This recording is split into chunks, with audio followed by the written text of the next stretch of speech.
More than 40 years ago, the Congress of these United States enacted something called the Federal Water Pollution Control Amendments of 1972.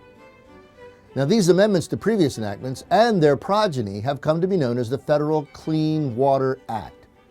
Under this act, and later refinements and fine-tuning, these enactments have led the various states, including my state of Maryland, to enact measures which enforce the standards and requirements of this act. Now, the enforcement of those standards and requirements, of course, requires the creation of state-level bureaucracies. And since the bureaucrats need to be paid, the people of Maryland have to be taxed and, in some cases, fined to pay for these enactments. Now, this in turn has led counties, including Anne Arundel County, where I live, to create their own bureaucracies staffed by bureaucrats who, of course, need to be paid.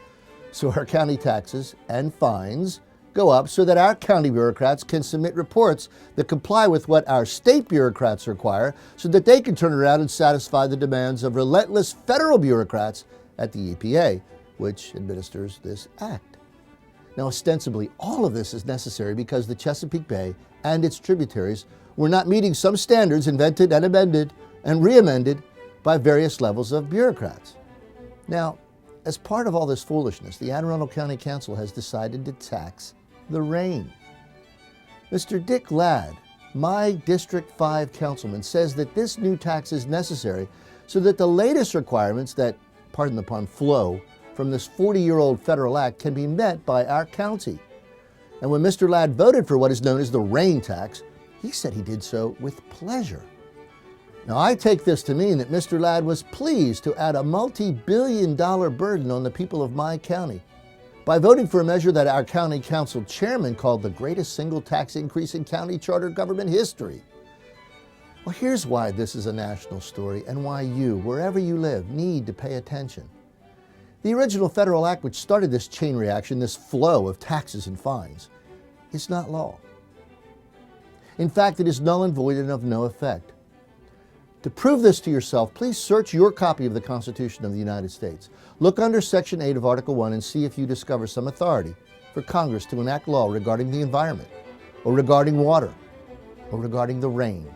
You won't discover such authority because it is not there. So what is known as the Clean Water Act of 1972 has no constitutional underpinning, no support, and therefore is not the law.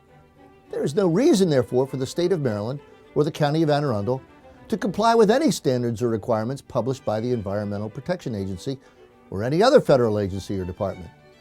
The EPA and its grand edicts likewise create no obligation on the part of my county or your county or any county in America. Now see, way back in 1776, the founders of America knew this truth and spoke this truth. They called these kinds of actions on the part of Parliament pretended legislation. Pretended legislation. Please remember that acts of Congress are not necessarily binding on the states. Let me say that again. Acts of Congress are not always binding on the states or the counties. When are they binding? Well, simply stated, they are only binding if they are lawful. That is, when they do not conflict with the Constitution and the law of nature and nature's God. And when they are not lawful, they are pretended legislation. And the states are supposed to declare them as null and void and of no effect in the state. This is the doctrine of nullification. Nullification of invalid federal actions is the duty of state officials, particularly the governor. In Maryland, for example, we look to Martin O'Malley to protect us from the tyrannical collusion of all three branches of the federal government. However, if the governor fails to nullify these lawless enactments, then the local officials, such as the county council, must stand in the gap and nullify this villainy.